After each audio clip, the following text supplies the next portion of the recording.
요새 그 신종 플루 때문에 신경을 많이 쓰시는데, 통계적으로 보면 그 독감보다도 사실은 별 걱정 안 하셔도 되는 거죠.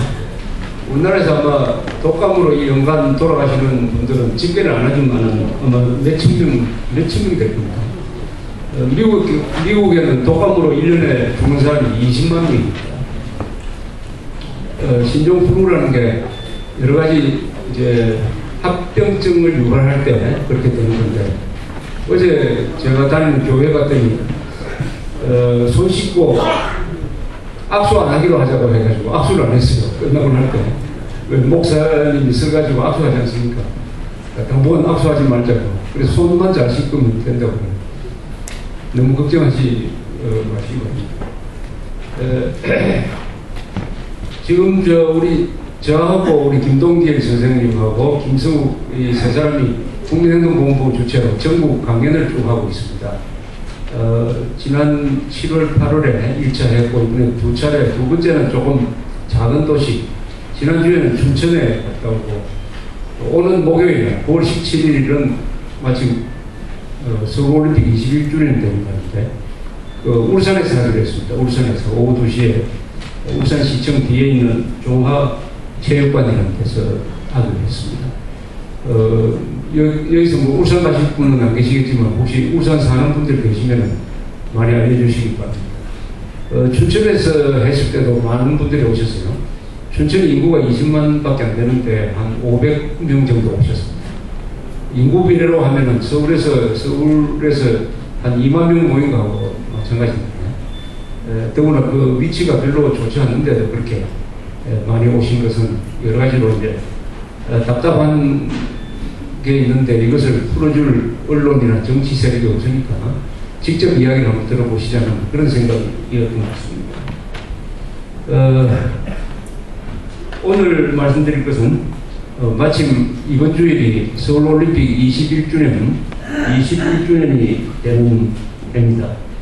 되는 주일이기 때문에 이런 주제를 잡아봤습니다. 이 서울올림픽은 우리나라 역사에서 보면은 한국이라는 이름이, 코리아라는 이름이 세계에서 알려지게 된 계기가 6.25 남침전쟁이죠. 그래서 그 전쟁 이름이 코리안 워로 되었습니다. 그것이 다시 한국전쟁이라는 이름으로 요새 우리나라에서 쓰고 있는데, 우리가 쓸 때는 6.25 남침전쟁이라고 하는 게 정확할 것입니다. 그 다음에 기자들이 가장 많이 왔을 때가 이제 올림픽이죠. 6.25는 좀 부정적으로, 그러나 서울올림픽은 굉장히 좋게 이렇게 알려지는 계기가 되었습니다. 서울올림픽은 비단 체육 행사에서뿐만 아니라 그것을 유치하는 과정에서부터 어떤 국가 발전 전략으로서 유치를 했기 때문에 서울올림픽이 1981년에 결정되고 그것이 88년에 이루어지고, 그 다음에도 상당 기간 서울올림픽을 우리가 좋은 방향에서 많이 우려먹었습니다. 그래서 서울올림픽이 우리나라 역사에서 끼친 영향이 약 한 20년 간다고 그렇게 생각합니다. 가장 성공적인 국가 전략 중에 하나였습니다. 그렇다면 우리가 이것을 아주 자랑해야 되는데, 외국에서 알아주는 것보다 한국에서는 오히려 덜 알아줘요. 작년 서울올림픽 20주년이 됐을 때 신문에 방송에 오늘날 20주년이다라고 방송하는 걸 제가 보지는 못했어요. 이렇기 때문에 이 기억, 국가적 기억이 국가적 추억이기도 하고 아름다운 기억인데, 이것을 전해주면서 조국에 대해서 감사하는 마음, 그리고 서울올림픽을 성공시켰던 사람들에 대해서 고마워하는 마음이 생기도록 만드는 것, 이게 국가가 해야 될 일인데 국가가 그 일을 하지 않고 교사들도 하지 않고 이렇습니다.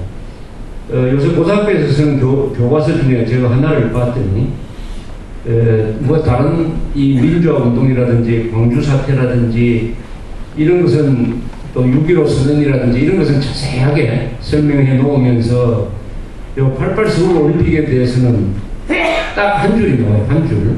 어떻게 나오느냐. 86 아시안게임과 88 서울올림픽 개최는 스포츠 열기를 더욱 높이고 한국을 국제사회에 알리는 계기가 되었다. 이렇게 딱 써있습니다. 여기 전부 다예요. 그런데 그 뒤에 이렇게 써놓고 또 뒤에 토를 달았어요. 뭐라고 토를 달았냐. 그러나 이러한 스포츠 정책은 국제대회에서 메달을 딸 수 있는 소수의 엘리트 선수를 육성하는 데 중점이 두어졌다. 또한 국민을 하나로 묶어서 정치적 관심을 다른 곳에 돌리고 국제사회에서 정권의 위상을 높이는 수단으로 스포츠가 이용되기도 하였다. 이렇게 딱 나쁘게 딱 붙여놨습니다. 요 말도 이게 성립이 안 되죠. 서울올림픽이 단순히 국제사회에서 메달 따는 소수 엘리트를 위한 서울올림픽이 아니었다는 것은 너무나 잘 아실 겁니다. 그리고 국민들의 마음을 하나로 묶어서 정치적 관심을 다른 곳에 돌리고 이것은 완전히 지금 반대로 이야기하고 있어요.